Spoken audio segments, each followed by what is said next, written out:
संत कृपा झाली, इमारत फळाआली. ज्ञानदेवे रचिला पाया, उभारिले देवालया. नामातयाचा किंकर, तेने केला विस्तार. जनार्दनी एकनाथ, खांब दिला भागवत. भजन करा सावकाश, तुका झाला सेकळस. बहिणी म्हणे फडकती ध्वजा, निरूपण केले बोजा. बहिणाबाईच्या या अभंगामधून वारकरी संप्रदायाच्या देवळावर कळस चढवणारा तुकाराम आपल्याला दिसतो.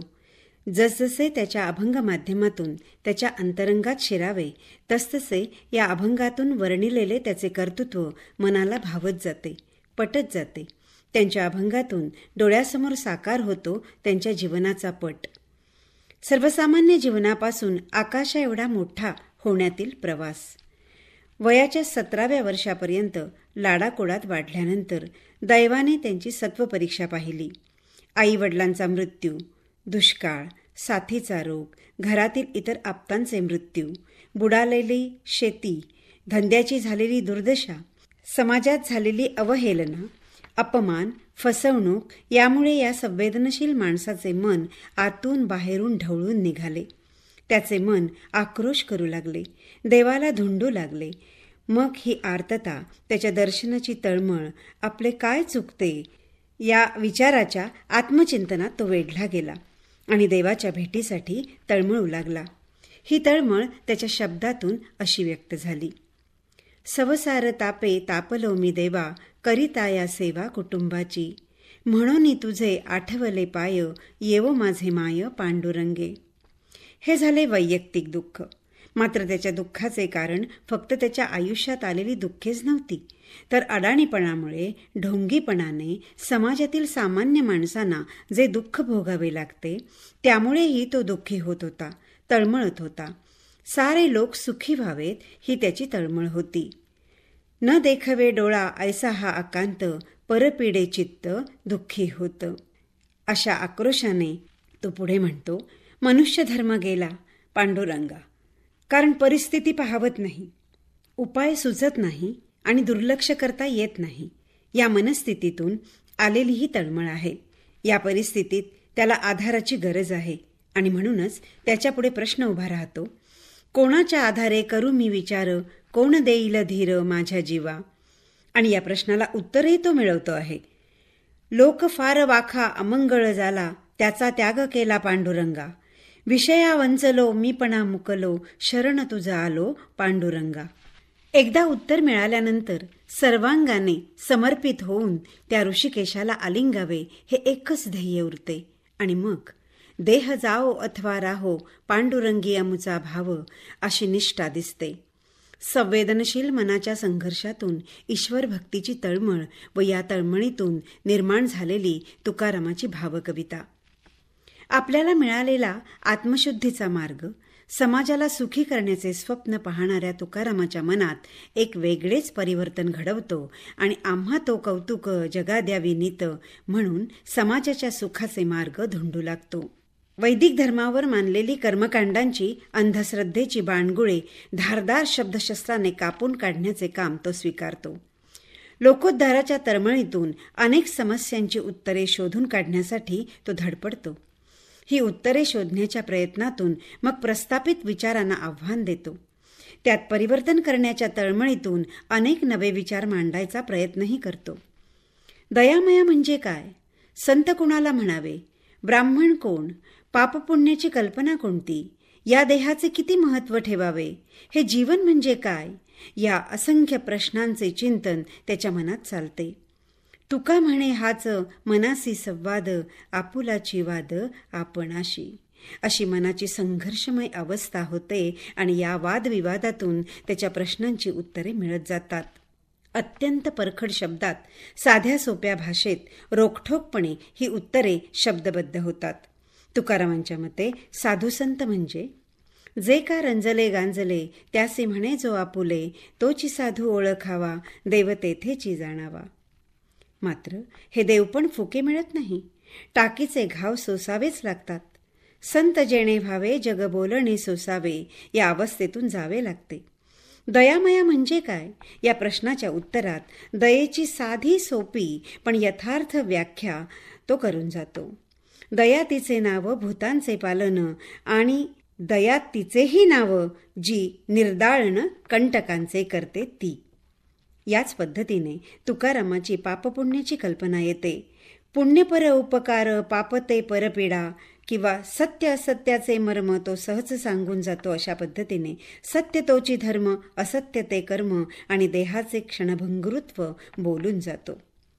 देह मृत्याचे भातुके कळो आले कौतुके, देह जाईल जाईल यासी काळबा खाईल. अशा तऱ्हेने सामान्य माणसाला कळेल अशा प्रतिमातून या देहाचे स्पष्टीकरण करतो. तर या जीवनाचे गूढ रहस्य किती सोपे करून सांगतो पहा. वाटसरू वस्ती येऊनी राहिला, प्रातःकाली गेला उठोनिया, असे निर्लेप मनाने जीवनाकडे पाहू शकतो. वाटसरूचे येथील वास्तव्य सुखी व्हावे म्हणून त्याची तळमळ आहे. म्हणून तो कणखर बनतो. नाठाळाचे माथी काठी हाणण्यास प्रवृत्त होतो. कारण देतो तीक्ष्ण उत्तरे पुढे व्हावयासी बरे, यासाठी अवघे धरू सुपंत ही त्याची प्रतिज्ञा आहे.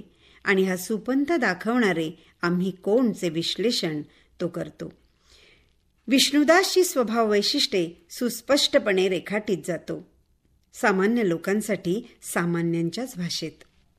मऊ मेणाहुनी आम्ही विष्णुदास, कठीण वज्रास भेदू ऐसे, मेले जिते असो निजो निया जागे, जो जे जे जे मागे ते देऊ, भले तेरी देऊ कासेची लंगोटी, नाठाळाचे काठी देऊ माथा.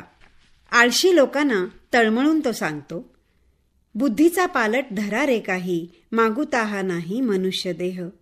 बुद्धीच्या या पालटामुळेच मला जो अपूर्व आनंद मिळाला तो तुम्हाला मिळो, ही तुकारामाची इच्छा. म्हणून साधा सोपा मार्ग तो सामान्यांसाठी सांगतो. मन करा रे प्रसन्न सर्व सिद्धीचे कारण. मात्र हा मंत्र मिळण्यासाठी त्याला स्वतःशी, समाजाशी, देवाशी सतत झगडावे लागते. त्याने तशी कबुली देऊन टाकली. मन माझे चपळ न राहे निश्चळ, घडी एकी पळ स्थिर नाही. मात्र या संघर्षाचा शेवट गोड झाला आणि मग आनंदाचे डोही आनंद तरंग अशी अवस्था झाली. आपल्या या आनंदभरी अवस्थेचे वर्णनही तुकाराम याच सोप्या भाषेत करतो. काम क्रोध लोभ निमाले ठाईची, सर्व आनंदाची सृष्टी झाली. आठव नाठव गेले भावा भाव, जाला स्वयमेव पांडुरंग. या अवस्थेसाठी हाती धरले ते त्या पांडुरंगाचे गोजिरे नाव. हा संदेशही सहजतेने तो सांगतो. हेची माझे तप हेची माझे दान, हेची अनुष्ठान नाम तुझे. हाची माझा धर्म हेची माझे कर्म, हाची नित्य नेम नाम तुझे. आणि मग जेथे जातो तेथे तू माझा सांगाती, चालविशी हाती धरुनिया. असा आधार घेऊन वाटचाल करताना झाले तुझे सुख अंतर्बाही अशी अवस्था येते. एवढेच नव्हे तर अनंत ब्रह्मांडे जयाचे उदरी, तो माझ्या अंतरी आत्माराम. हा अपूर्व अनुभव मिळतो. आणि मग अनुभव आले अंगा ते या जगात देतसे, या विचाराने या आत्मारामाने दिलेली सुखाची गुरुकिल्ली तो उघडतो. त्याच आत्मारामाने सांगितले म्हणून तुम्हाला सांगतो. काय म्या पामरे बोलावी उत्तरे, परी त्या विश्वंभरे बोलाविले. त्याचप्रमाणे काय मी पामर जाणे अर्थभेद, वदवी गोविंद तेच वदे. अशी त्याची ठाम समजूत आहे, नव्हे श्रद्धा आहे. दृष्टांत हाच त्याच्या काव्याचा फार मोठा अलंकार आहे. असे शब्दांचे अलंकार अर्पूनच तो त्या विश्वंभराची पूजा करू इच्छितो. आणि या विश्वंभराच्या पूजेसाठी लोकांना शिकवावा लागतो चांगला विचार. तो विचार त्यांना देण्यासाठी मग सारी सृष्टी, त्याच्या आजूबाजूचा सारा परिसर परिचित होऊन त्याच्यासमोर हात जोडून उभा ठाकतो. आणि तुकारामाच्या या रांगड्या भाषेतूनही साधे सोपे काव्य सुंदर प्रतिमातून सौंदर्याचा साज लेवून येते. लौकिक अलौकिक प्रतिमातूनच सजायला लागते. पहा, पाण्यातील मासा झोप घेई कैसा, जावे त्याच्या वंशा तेव्हा कळे. साळुंकी मंजुळ बोलत सेवाणी, शिकविता धणी वेगळाची. फुटती तरुवर उष्ण काळमासी, जीवन तयासी कोण घाली. किंवा महापुरे झाडे जाती, तेथे लव्वाळी राहती. मुंगी होऊनी साकर खावी, तुका म्हणे विंचवाची नांगी तैसा दुर्जन सर्वांगी. अशा असंख्य प्रतिमा सांगता येतील. सहज स्फूर्ततेने आलेल्या या अभंगातील काव्य सौंदर्य खरोखरच अभंग आहे. ते त्यातील वास्तव स्पर्शामुळेच. विष्णुमय जग वैष्णवांचा धर्म, भेदाभेद वर्म अमंगळ. आणि हा भेदाभेद मनातून काढायचा असेल तर कोणाही जीवाचा न घडो मत्सर, वर्म सर्वेश्वर पूजनाचे. हा साधा सोपा आत्मशुद्धीचा मार्ग सांगणारे हे अध्यात्म आणि काव्य यांचे सहजतेने झालेले मिलन म्हणजेच तुकारामांच्या अभंगाचे अमरत्व आहे.